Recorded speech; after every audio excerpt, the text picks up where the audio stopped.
The Book of Nehemiah, chapter 1. The words of Nehemiah, son of Hakaliah.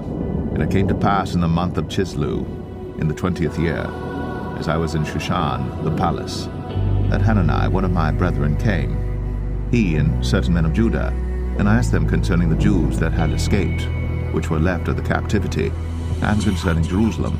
And they said unto me, the remnant that are left of the captivity there in the province are in great affliction and reproach.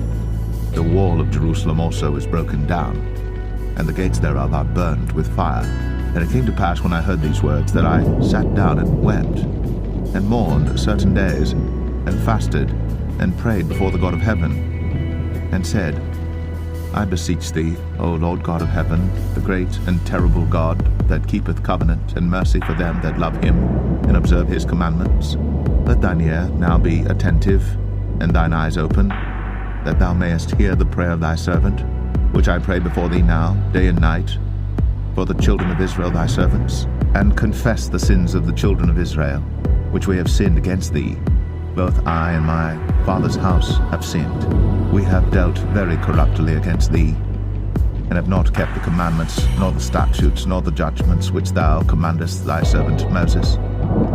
Remember, I beseech thee, the word that thou commandest thy servant Moses, saying, if ye transgress, I will scatter you abroad among the nations.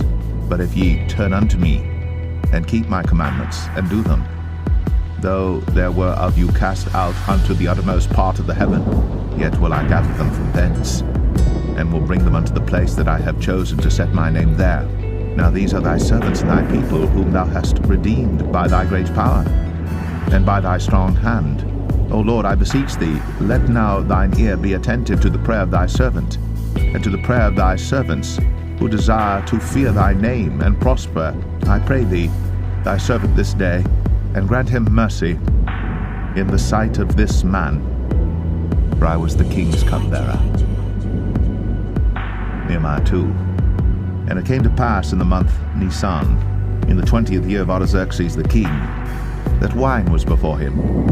And I took up the wine, and gave it unto the king. Now I had not been before time sad in his presence. Wherefore the king said unto me, why is thy countenance sad, seeing thou art not sick? This is nothing else but sorrow of heart. Then I was very sore afraid, and said unto the king, let the king live forever.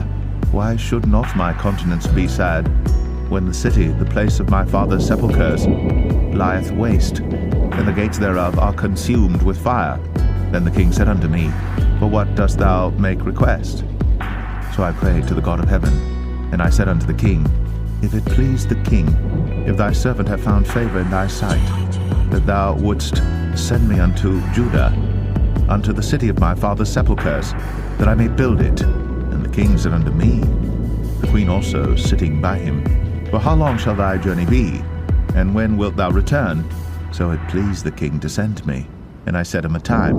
Moreover, I said unto the king, if it please the king, let letters be given me to the governors beyond the river, that they may convey me over till I come into Judah, and a letter unto Asaph, the keeper of the king's forest, that he may give me timber to make beams for the gates of the palace, which appertained to the house, and for the wall of the city, and for the house that I shall enter into.